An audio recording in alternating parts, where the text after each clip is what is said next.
Invitamos al magistrado Francisco Antonio Jerez Mena, que pase a sala.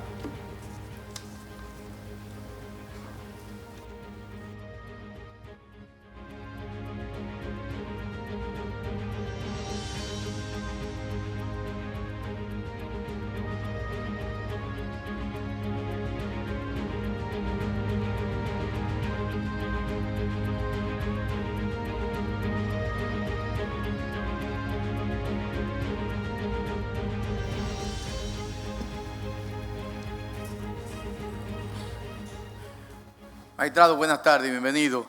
Buenas tardes, señor presidente. Tendrá un turno libre sin límites para que pueda hacer una exposición de su experiencia como juez, como miembro de una sala y como miembro de la Suprema Corte. Así que pues, luego de ese tiempo, no sabemos cuánto será, entonces vamos a la tanda de preguntas. Puede hacer uso de la palabra. Muchas gracias, señor presidente. Y buenas tardes a los demás consejeros.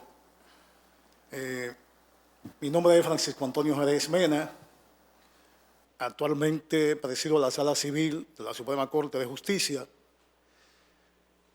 Pero quisiera hacer una retrospectiva de lo que ha sido mi hoja de vida.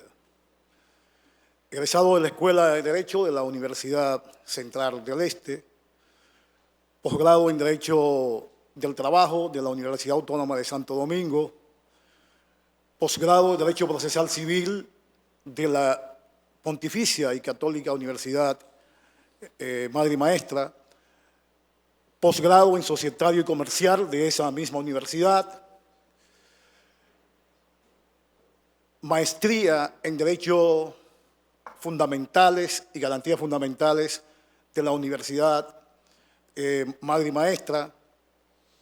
He tenido varios reconocimientos, como es hijo adoptivo de la ciudad de La Vega en 7 de enero del año 2011, declarado por el Ayuntamiento Municipal de esa provincia, hijo distinguido de mi pueblo natal, Cotuí, en el año 2012, a propósito de mi designación a la Suprema Corte de Justicia, hijo adoptivo del municipio de la provincia de Monseñor Noel, y varios reconocimientos más que sería prolijo mencionar y robarle esta tarde a ustedes, que tienen muchas ocupaciones. Soy un juez de carrera con 28 años cumplido de manera ininterrumpida en el Poder Judicial. Inicié esta ardua labor en mi ciudad natal, Cotuí, como juez de primera instancia del Distrito Judicial de Sánchez Ramírez, en el año 1991, cuando ese tribunal era plenitud de jurisdicción. Aquí hay de los integrantes del Consejo que no son abogados, no entienden lo que es plenitud de jurisdicción. Me explico en sentido llano, que conoce de todas las materias, materia civil, penal, laboral, en ese entonces del tutelar de menores, que es la ley 603, etcétera, etcétera. En el año 1993, específicamente el 23 de abril de 1993, fui ascendido a la Corte Civil de La Vega como juez miembro. Ahí permanecí hasta el año 2003, cuando por pedimento del magistrado Subero Isa me pidió que si aceptaba pasar a formar parte de la Cámara Penal de la Corte de Apelación del Departamento Judicial de La Vega, porque existían, según la Suprema de entonces, unos problemas con esa Cámara. Como guardia al fin y como amo al Poder Judicial y a los usuarios, sobre todo del sistema, porque me he dedicado en cuerpo y alma al Poder Judicial, en 28 años ininterrumpidos, acepté el reto de la materia civil, donde tenía desde el 1993 y fui nombrado en el 97 primer sustituto de la Sala Civil, perdón, de la Cámara Civil de la Suprema Corte, de la Corte Civil de La Vega, pasar a ese giro a la materia penal. Pero como ya les he dicho, que trabajaba esa materia en Cotuí, que era plenitud de jurisdicción, el cambio de chip no iba a resultar un poco traumático, y acerté el reto. De chip, es decir, de lo civil a lo penal. Resulta que cuando usted recibe un colmado, una empresa quebrada, si usted le pone pasión a ese colmado y a esa empresa, usted logra que esa empresa progrese y que ese colmado venda más que todo lo que tiene alrededor.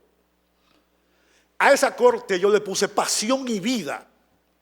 Me entregué 7 días a la semana a trabajar de manera constante en esa corte, que estaba totalmente en el suelo. Llegué a trabajar en esa corte y cuando se enviaban los procesos a 1 año, a 6 meses, que era cancelación y cancelación de audiencia, que se subía a las 12 del mediodía, cuando la ley de organización judicial, por mandato imperativo, dice que hasta a las 9 de la mañana que hay que subir a estrado. Eso había que cambiarlo totalmente. Asumimos el reto, comenzamos a trabajar y destino que cambia. La Suprema Corte de Justicia, conjuntamente con la USAID, desarrollaron un sistema, un modelo de gestión que debía acompañar, en virtud del artículo 77 del Código Procesal Penal, a los jueces, un cambio organizacional que implicaba un cambio de paradigma en el sistema procesal dominicano. Se eligió precisamente a la Corte Penal de La Vega, porque ya en un proceso de liquidación que existía, la liquidación no era más, señor presidente y demás consejeros, que los procesos que se estaban conociendo en el antiguo Código Criminal, de Instrucción Criminal, para dar el tránsito al proceso penal nuevo que entraba en el 2004, había que liquidar esos procesos. Se acabó los reenvíos a 1 año, a 6 meses, eran a 15 días, porque decidí que las citaciones no las iban a hacer los alguaciles, la tendrían que hacer los jueces penales del Departamento Judicial de La Vega para hacerla efectiva. Y ahora, usted tiene que hacerme esa citación y enviarla a tiempo oportuno.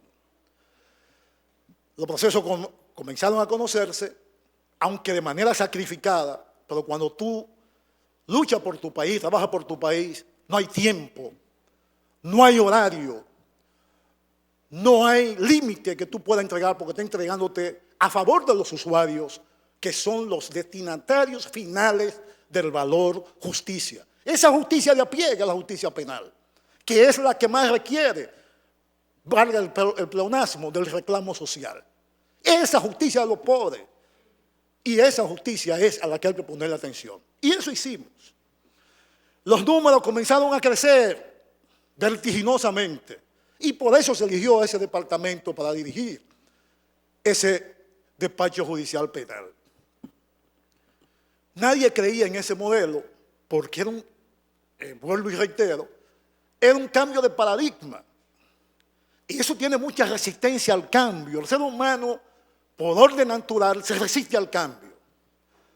Logramos que se fueran acostumbrando a ese cambio de modelo organizacional. Y en el 2010, fortuna que tiene la vida, nadie creía en ese sistema.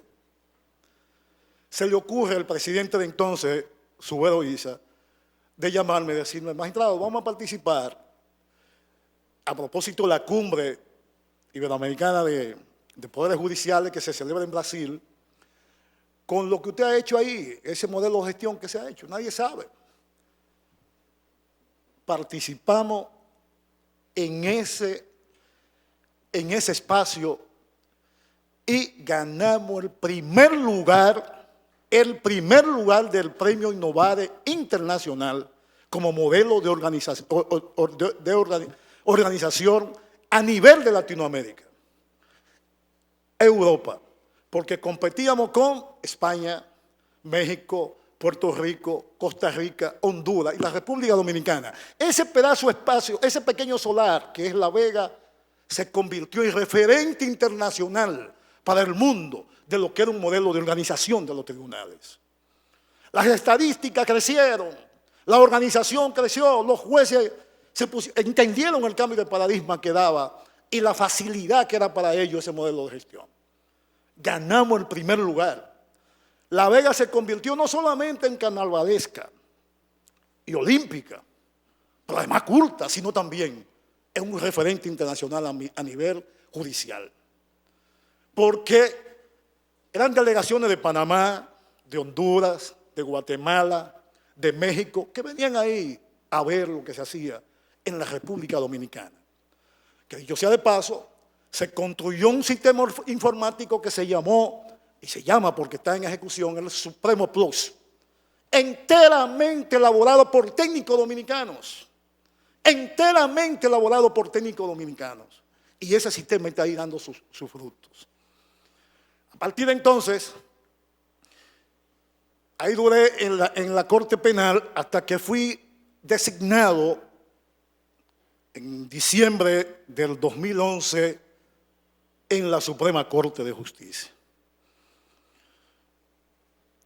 Por eso comparezco ante ustedes por mandato del artículo 179 y 181 de la Constitución de la República y el reglamento 119 para el proceso de evaluación del desempeño de lo que han sido estos 7 años en la Suprema Corte de Justicia.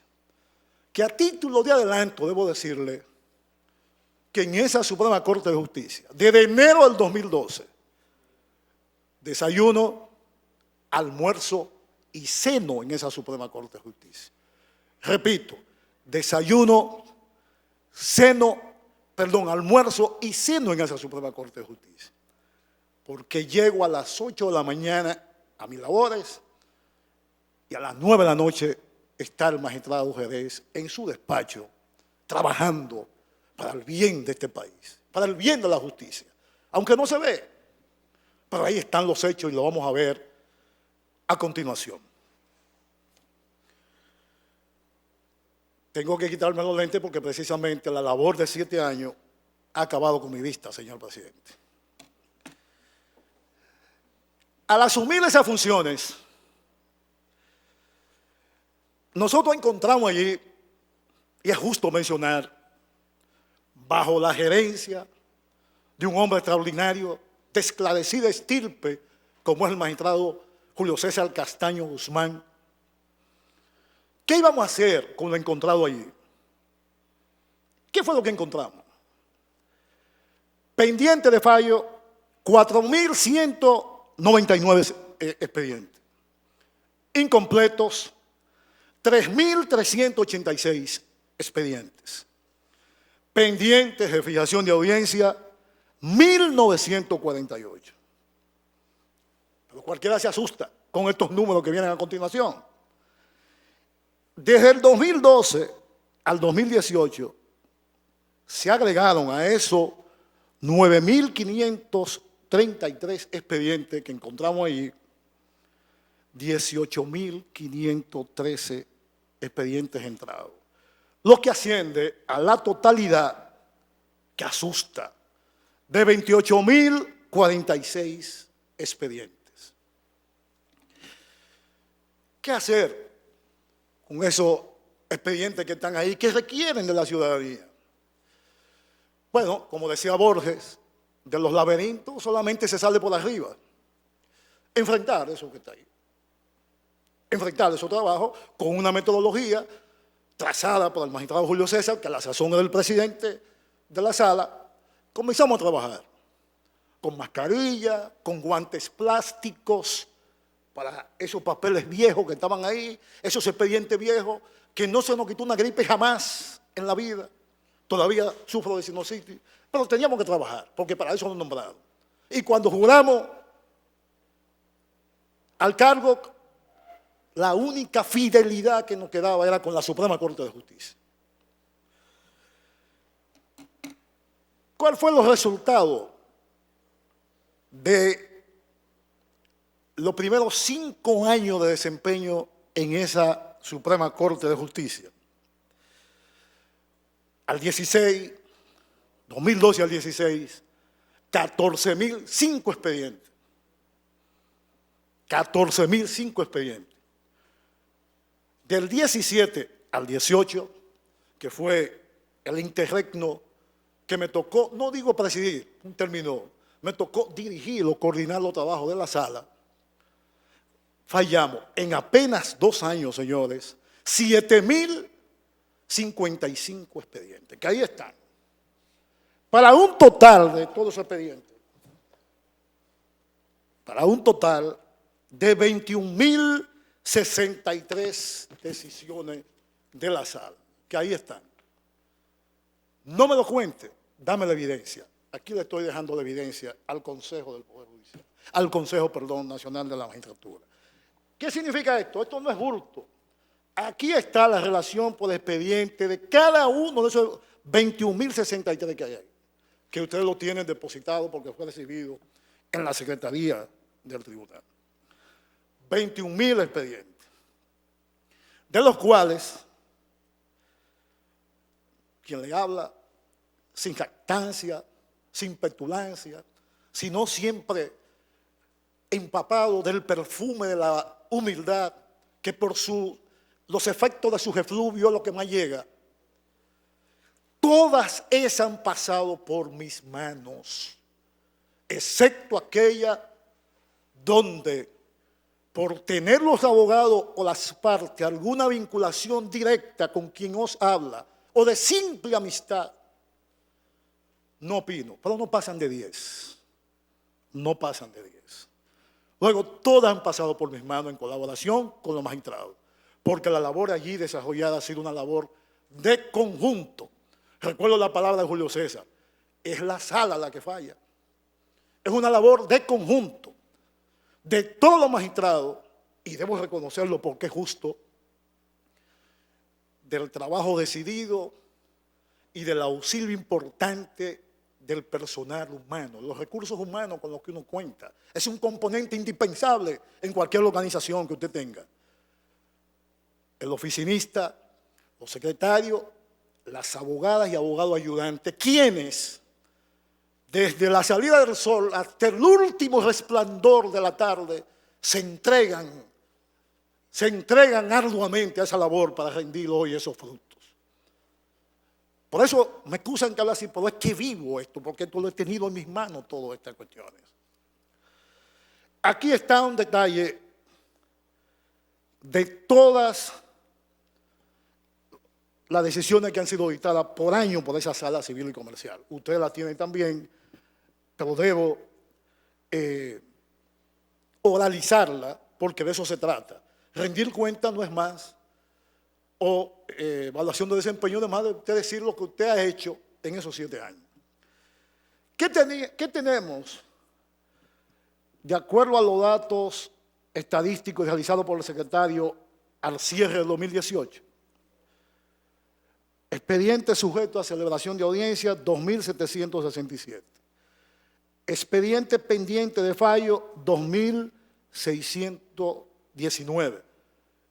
Recuerden que al 16 pendiente de fallo existían 5.011 aproximadamente pendientes de fallo.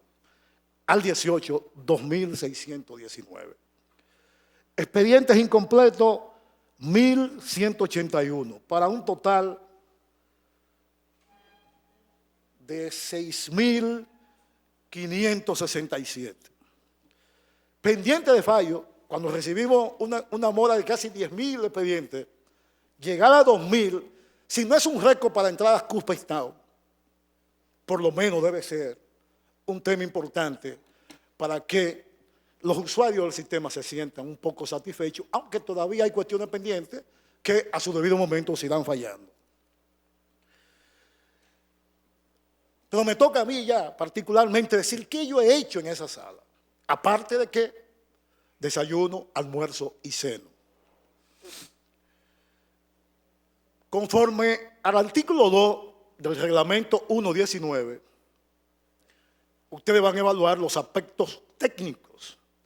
En ese sentido, tengo que decirle, para hacer más ágil esta exposición, que desde el año 2012 al 2018, quien les habla ha tenido participación directa en 7.590 decisiones.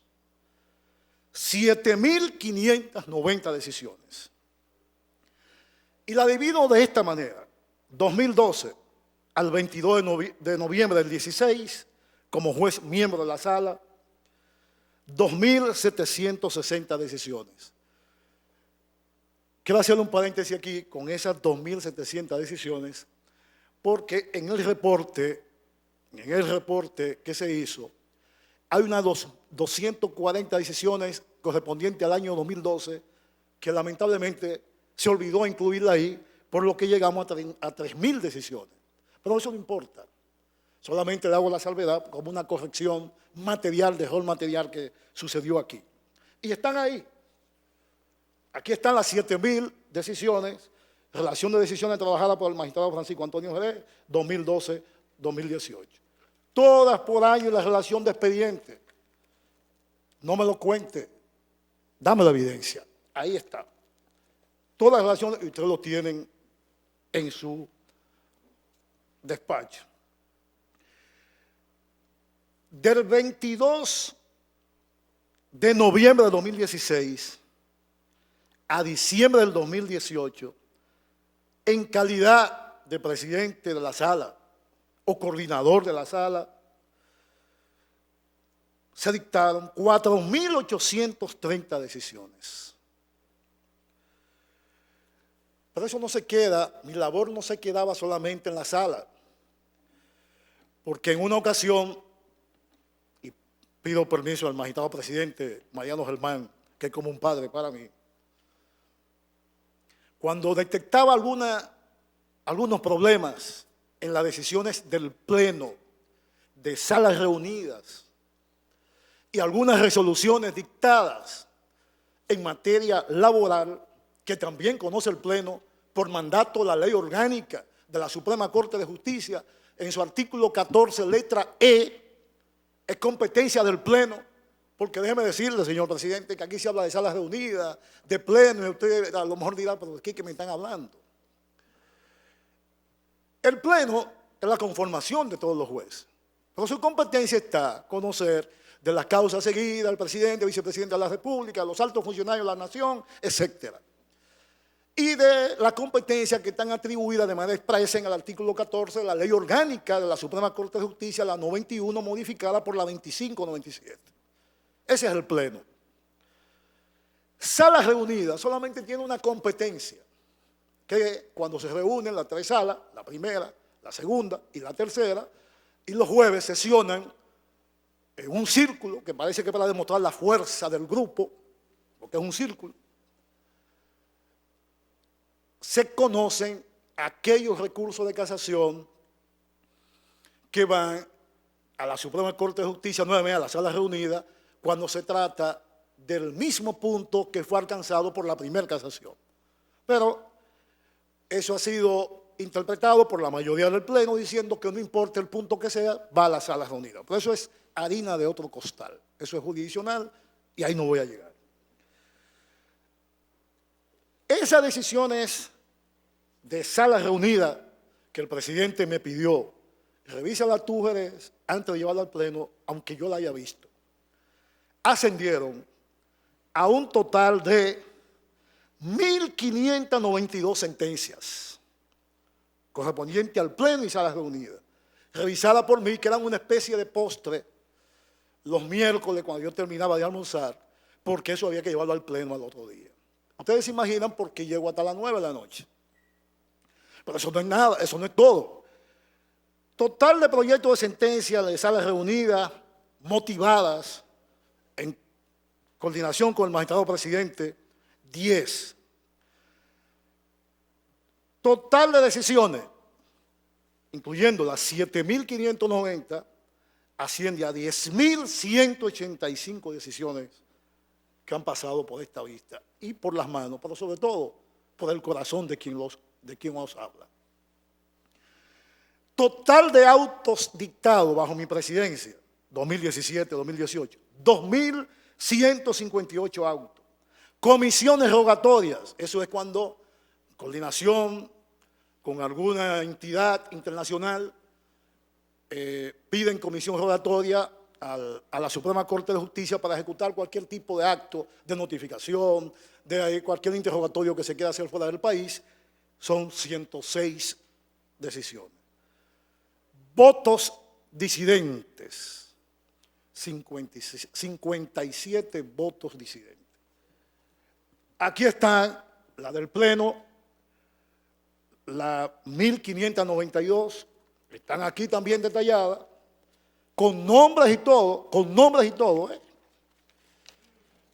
No me lo cuente, dame la evidencia, ahí está la evidencia. Auto de fijación de audiencia, ahí están las que le mencioné. Suspensiones revisadas por el magistrado Jerez, 2013-2016, aquí están todas detalladas, con los números y todo recibido, porque los recibía por libro, los expedientes. Ahí están, total 993. ¿Por qué hasta el 2016 está eso?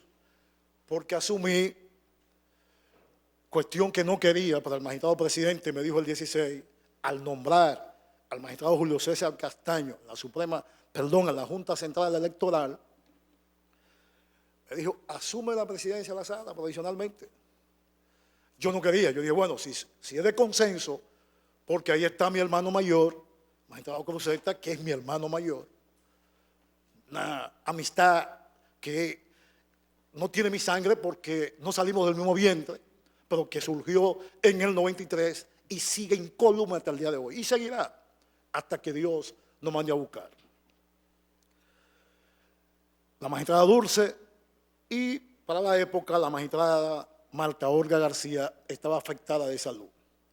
Entonces la decisión tuvo que tomarla la magistrada Dulce, María Blanco, Rodríguez Blanco y el magistrado Cosete, y por consenso decidieron que yo asumiera la coordinación en ese interregno de la sala civil, que no es un trabajito, y menos a mí, porque a mí no me gustan las cámaras, a mí no me gustan las vitrinas, ni las pasarelas, a mí lo que me gusta, y es con hecho, trabajar, porque lo he hecho desde Cotuí. Cuando salí de Cotuí no dejé una mora en ese tribunal.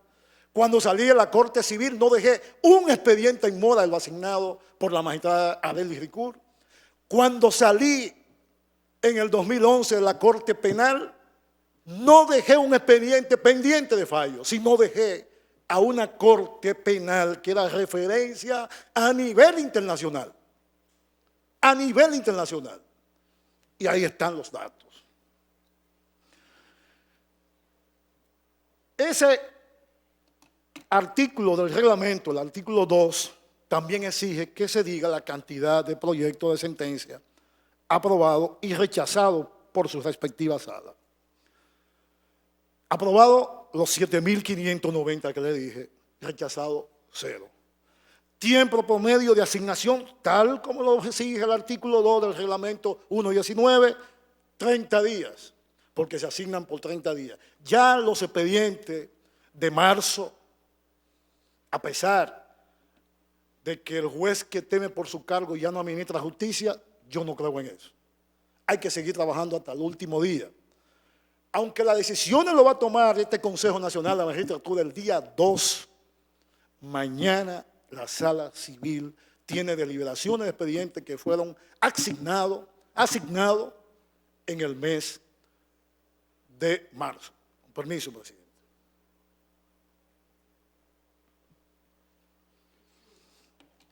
Sigue el reglamento en su artículo 2 exigiendo expediente asignado por su respectiva sala y no presentado al pleno de esta para su decisión. Todos fueron presentados al pleno. porque esa es la discusión más rica y no hay nada más explosivo que una idea. Y las ideas surgen en el debate, en ese debate que se da en la discusión de los procesos, que se enriquecen, se complementan y surge entonces un proyecto que aunque usted lo presente ya no es suyo porque es parte de los jueces que deliberaron. Recusaciones formuladas contra quien habla, ninguna.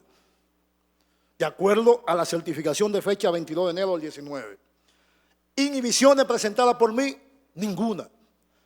Vuelvo y reitero, paréntesis, aquellos casos que voluntariamente yo no opino porque hay un abogado, familia de mi esposa, familia mía, hay una persona que conozco bastante y no quiero figurar en esos casos, o tiene algún vínculo familiar con quien os habla, y para no entorpecer el conocimiento rápido y oportuno de ese caso, que tenga que ir a pleno a conocerse, voluntariamente no opino en ese caso.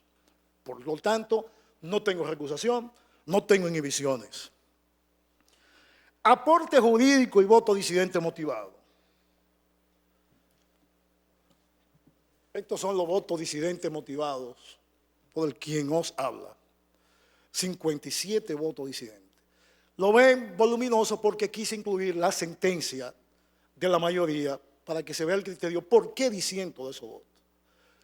No por simple alegría, ni por querer molestar, sino porque entiendo que la opinión de la mayoría no es la más correcta y como en todos los tribunales del mundo se reconoce ese derecho democrático que tiene cada juez de expresar, de someter a la crítica su pensamiento, porque es la única manera de que el pensamiento crece, sobre todo el pensamiento jurídico. Someto con mi voto disidente a la crítica mi pensamiento en cada una de esas expresiones.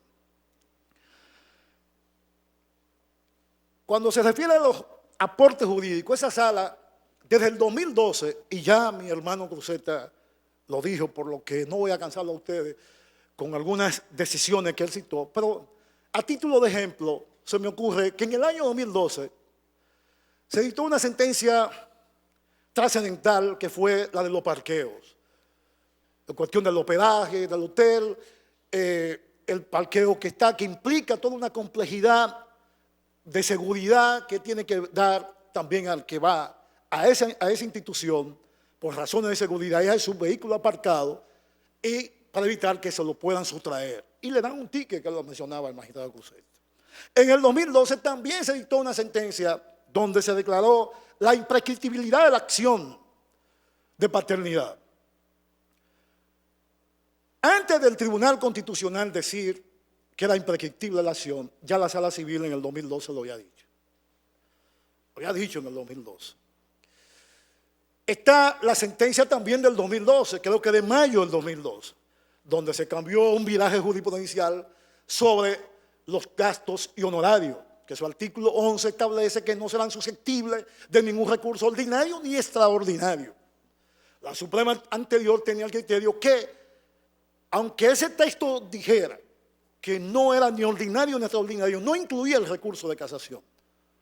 Pero el recurso de casación es el recurso extraordinario por antonomasia. Es el recurso modélico de extraordinario. La Suprema Corte de Justicia, su Sala Civil, dijo, no es susceptible de ningún recurso. La sentencia de los intereses, que cuando se derogó el Código Financiero y Monetario y Financiero, se quedó como un vacío, con un espacio de sombra en el horizonte jurídico dominicano. ¿Y qué hacer con los intereses? No existen. La Sala Civil dijo que los jueces están en el poder de fijar intereses compensatorios por aquello de la reparación integral en materia de responsabilidad civil. Y hay una serie de sentencias que, por razones de tiempo, quizá no pueda desarrollar, pero sí recuerdo una del 2013, de enero, creo que Mueble del Oriente y la Colonial de Seguro, si mal no recuerdo, donde la Sala Civil tuvo la oportunidad de quitarle el corcho a un tapón de expedientes que existían ahí, que eran inadmisibles por el monto porque no sobrepasaban los 200 salarios mínimos establecidos en la ley 491. Pero no se había abordado el asunto de la inconstitucionalidad que se pedía en cada uno de esos expedientes, porque decía que el recurso de casación era constitucional. A nuestro juicio, un graso error, porque cuando la Constitución, tanto la anterior como esta, dice que el recurso de casación es competencia de la Suprema Corte de Justicia conocer el recurso de casación de conformidad con la ley. Fíjese bien que dice de conformidad con la ley, lo que implica que es de configuración legal, que el legislador lo puede limitar cuantas veces lo entienda, compatible con la naturaleza del asunto. Y eso hizo esa sentencia. Decir que el hecho de que se fijaran 200 salarios mínimos no atentaba contra el contenido esencial del recurso de casación. Que se estuviese o no de acuerdo con el monto, si es elevado o no, que fue lo que dio al traste con una sentencia del Tribunal Constitucional que declaró inconstitucional y sacó del ordenamiento jurídico esa disposición legal por el asunto de proporcionalidad, eso es otra cosa. Pero en España, para usted poder acceder a un recurso de casación, tiene que pagar, el monto tiene que sobrepasar los 300.000 euros. En Uruguay tiene límite el recurso. No recuerdo el monto que es, pero si hay dos sentencias congruentes, tanto de primer grado como de segundo grado, el recurso está cerrado. Pero aquí no se le quiere poner límite y por eso es que llega esa cantidad de expedientes a esa sala, que humanamente es imposible para los 5 jueces que formamos parte de esa sala civil y del personal que tenemos atrás. Hay que poner límite. Por eso este problema hay que abordarlo de manera holística. No basta con el trabajo decidido de los jueces de la Suprema. También necesitamos, y de hecho lo hicimos en el 16, que elaboramos un proyecto de ley de emergencia al dictarse la sentencia del Tribunal Constitucional que dio un mandato al Senado para que en un año dictara esa norma. Elaboramos un proyecto de ley, se lo llevamos al presidente de la Suprema Corte de Justicia, don Mariano Germán, y parece que a él le gustó el proyecto, porque en una reunión en su despacho me dice, lo voy a incorporar a mi código, y quien me apruebe mi código procesal civil. Por eso digo que a él le gustó, yo incorporé a su código. Pero era una reforma sustancial, ¿de qué?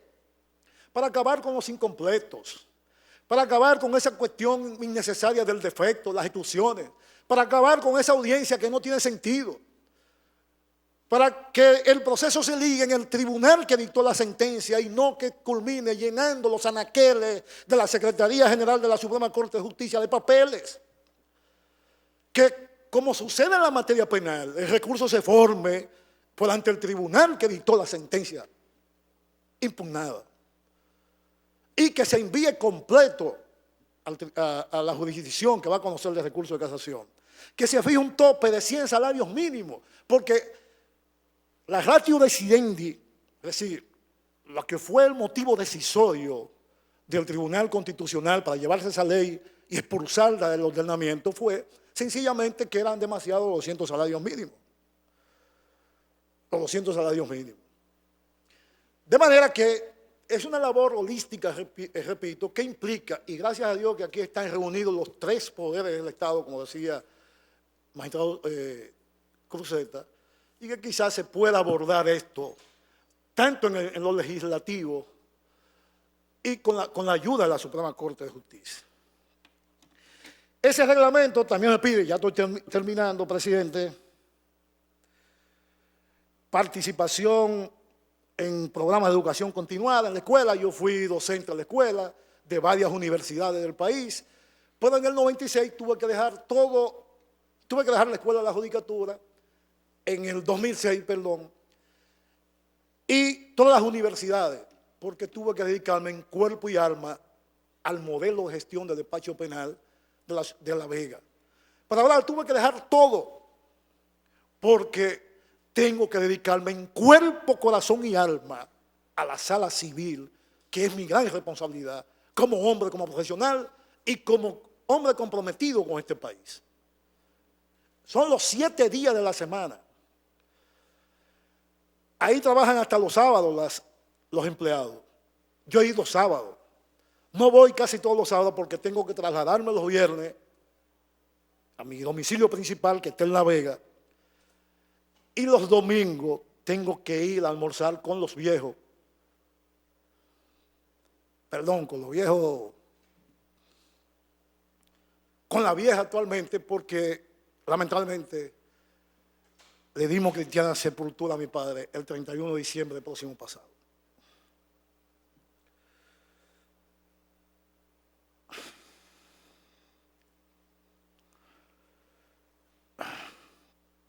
Bueno, son los aspectos éticos de integridad, imparcialidad, independencia, objetividad, reputación intelectual e imagen pública.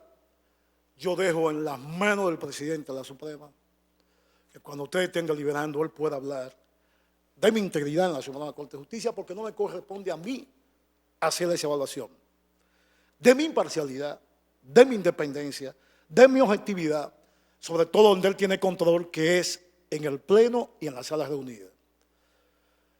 Y déjeme decirle esto con toda sinceridad, y el presidente y el magistrado Soto lo saben, porque contrario a lo que muchos dicen, que daña que 2 jueces de la alta corte a la que uno pertenece formen parte del Consejo de la Magistratura, yo creo que eso es un exceso. Porque nadie más está en condiciones de evaluarnos a nosotros que ellos dos. Empezamos en el 12, ellos saben quién trabaja y quién no trabaja en la Suprema Corte de Justicia. Él sabe, el magistrado presidente, quién estudiaba los expedientes que él distribuía para discusión del Pleno, quién lo llevaba estudiado los jueves para discutirse, aunque lo enviara el miércoles. ¿Quién llevaba? Desde el primer Pleno hasta el último que celebró, no he ido a levantar la mano. Con toda modestia, siempre he dado mis opiniones, desacertadas o no, buenas o malas, son mis opiniones que a veces cambian un criterio, a veces no, a veces aporto algo y ahí está mi aporte plasmado en muchas de las decisiones del Pleno de la Suprema Corte de Justicia. Cantidad de permisos y licencias, yo no he solicitado nunca una licencia en la Suprema Corte de Justicia. Dicho sea de paso, en el 2012, por un accidente en mi casa, me fracturé un tobillo del pie izquierdo. El lunes llamé al magistrado presidente, compre una silla de ruedas que yo voy a trabajar. Él me decía que no, quédate en tu casa, que te dieron un momento, yo voy a trabajar. Yo lo que tengo una pierna, que no camino, pero para trabajar tengo. Y así fue, compré una silla de ruedas. El martes yo estaba trabajando hasta que me quitaron con una muleta y mi silla de ruedas yendo a trabajar a la Suprema Corte de Justicia. Ahora mismo tengo un problema de esa mano. Me dieron que tomara 15 días de licencia por una tecnovinositis. No sé lo que es eso. Tengo que andar con una muñequera, pero me la quité para venir aquí. Yo no puedo tomar 15 días de licencia. Seguí trabajando y no le hice caso al médico. Porque es que vivo con pasión lo que hago y lo que hace ese equipo de trabajo. Todas esas decisiones que están ahí no ha sido la obra solamente de un magistrado, de todos los magistrados. Julio César Castaño, Marta Olga García Santamaría, que con justeza hay que reconocer, Víctor José Castellano, la magistrada Rodríguez Blanco, actualmente el magistrado Rick, la magistrada Pilar, el magistrado Blas, el magistrado Coseta, todo ha sido obra de ellos. Y del equipo que le dije que tenemos atrás. ¿Por qué? Porque en una organización como esa, usted tiene que cambiar el yo por el nosotros. Y usted va a ver el éxito.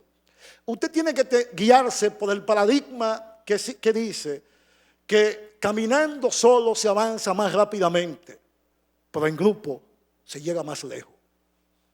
Y ese es el paradigma que guía la cuestión organizacional donde nosotros hemos dirigido. Y eso es una labor de grupo, no de nadie individual, donde han estado todos esos magistrados que he mencionado y tienen en esa página y en esa labor que se ha hecho un granito de arena, un aporte a lo que han hecho aquí. Se pide también en el reglamento artículos, libros, monografías, publicaciones sobre temas jurídicos. Bueno, cuando yo estaba un poco más, no estaba tan cargado de los asuntos jurisdiccionales, yo escribí algunas cositas que están en los periódicos, pero un juez que trabaja no tiene tiempo para escribir. Un juez que trabaja de 8 a 9 de la noche no tiene tiempo para escribir. ¿Cuál? Si llega explotado a su casa a ver si duerme un poco y sabe Dios si tiene que utilizar pastillas para dormir porque trabaja hasta durmiendo. Las sentencias le brotan en el cerebro y no descansa a la madrugada, generando ideas para luego plasmarlas en ese papel que le cambia la vida para siempre o le puede alegrar la vida a un ser humano, que es una sentencia, que es un acto grave. De manera que esa es, presidente y demás miembros del Consejo, nuestro hacer humano y que le presento a ustedes como hoja de vida objetivizada en esos resultados que le he puesto a disposición de ustedes para fines de evaluación de desempeño. Muchas gracias y déjeme decirle algo, presidente, para cerrar. Esto no se ha hecho buscando aplausos ni cámaras, sino la satisfacción del deber cumplido. Espero hoy que, como siempre lo ha hecho, que la paz de mi conciencia me visite debajo de la almohada, como todas las noches y en los 28 años del Poder Judicial lo ha hecho. Muchas gracias, señor presidente. Gracias, magistrado. Preguntas. Buenas tardes, señor Francisco Antonio Jerez Mena. El Consejo Nacional de la Magistratura y los miembros que componemos el Consejo, está instituido en la Constitución de la República Dominicana y la Constitución de la República no exige como requisito que seamos todos abogados. Es cuestión de cargos. Y sé que usted lo interpreta como persona inteligente que es, ¿verdad? Claro, perfectamente. Pero también el Consejo Nacional de la Magistratura ha incurrido en una violación de la Ley Orgánica de la Carrera Judicial, la 2591, y hasta cierto punto podríamos discutir si también la Ley 138-11 que instituye el propio Consejo, en el sentido de que las evaluaciones de desempeño que estamos haciendo hoy, que son a 7 años, debieron hacerse anuales, cada un año. Pero este propio Consejo Nacional de la Magistratura, trabajando para el porvenir y tratando de enderezar las cosas, también hemos instituido en el nuevo reglamento que a partir de ahora todas las evaluaciones de desempeño se harán cada año y serán depositadas a través de la Secretaría del Consejo Nacional de la Magistratura y se van a colgar también en el portal. O sea, lo que debimos hacer es ahora, cuando vamos a comenzar después de ustedes. Lo que implica que ese cúmulo de números fríos que se dan en esos reportes, a mí me preocupan sobremanera. Porque lo primero es que los criterios sobre los cuales están fundamentados son difusos. Y además, se reporta a 7 años tanto material, aun cuando, claro está, a 7 años las eficiencias son evidentes. Yo quiero a usted preguntarle algo. Y hemos escuchado que usted es un trabajador insistente, que desayuna, almuerza y cena en su trabajo y que le dedica mayor parte del tiempo, hasta los sábados, a sus labores. Yo lo felicito por eso. Pero también todo en la vida es en base a resultados, ¿verdad? Y creo que la calidad está por encima de la cantidad. Por eso yo creo que más cualitativa debe ser el resultado de cada uno de los reportes que ustedes pudieran presentar aquí. Parece ser que no es cierto, entonces, que en esa sala que usted preside existen moras de 5, 6 y 7 años. ¿Usted podría explicar eso, si es cierto, o cómo se explica esta situación? Sencillamente, honorable diputada, nosotros desarrollamos en el 16 un plan de descongestionamiento de los expedientes viejos para ir acompañado de los nuevos, que una especie de acordeón para buscar un punto de encuentro entre esos expedientes. Desde el año 1983 habían expedientes pendientes de fallo en la Suprema Corte de Justicia. Es una moda histórica. No es culpa de la anterior administración, no es culpa de la actual, es culpa del propio sistema, que yo le pedía, con grito parecido a hosanna, que la decisión hay que tomarla de manera holística. Queremos el concurso de ustedes, los legisladores, para evitar y nos ayuden a controlar esa moda. El concurso de jueces que vayan a trabajar a la Suprema Corte de Justicia, que no vayan a pensionarse a la Suprema cuando llegan. Ya yo llegué y no voy a trabajar. Que vayan a trabajar, porque ahí hay que trabajar de verdad. Es cierto que hay expedientes del 83, encontramos ahí, es más, si mal no recuerdo, creo que había uno hasta del 90 y tanto, que en el proceso de descongestionamiento y de liquidación, que es un proceso que, gracias al magistrado presidente y al Consejo, se aprobó en diciembre del 16, que ha contribuido bastante al descongestionamiento de esa sala. Al extremo que usted vio los números fríos, pero que están ahí, son comprobables, donde en los 2 años de liquidación, 2017, 2018, se han fallado 7.055 expedientes que corresponden a ese proceso. 7 años. En 2 años. En 7 años le dije que son 21.063. Le había dicho también que en los 5 años eran 14.005 expedientes. En la totalidad, la suma de los dos llega a 21.063. Es una labor que se ha hecho. Vamos caminando a pasos cuadrados o con neumático cuadrado, pero llegaremos.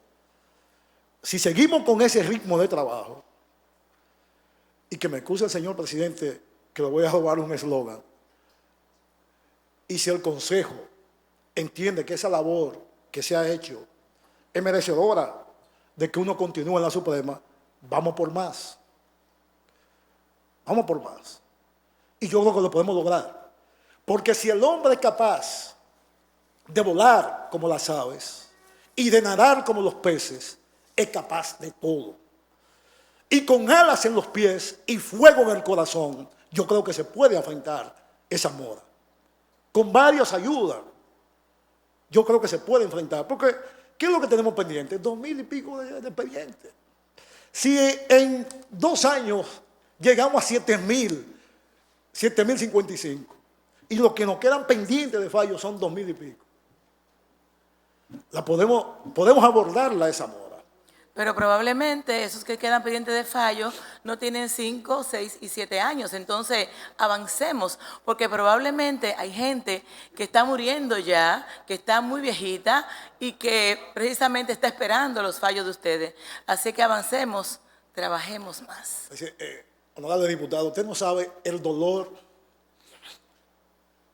la fractura quizá de la fibra más sensible de mi corazón cuando llegan usuarios que tienen ese problema. Personas mutiladas. Exacto. De las extremidades superiores e inferiores. Y de la esperanza. Esperando justicia por 5 años, 6 años. Sí. Y mutiladas de la esperanza. Personas quemadas, personas con cáncer que quieren ver un asunto sencillo, pero que a cualquiera le trastorne el alma, un divorcio, pero que tiene 5 años pendientes en los archivos. Y que van y te visitan. Yo tengo una anécdota que la quiero contar. Yo tuve en 2016 personas que iban a mi despacho.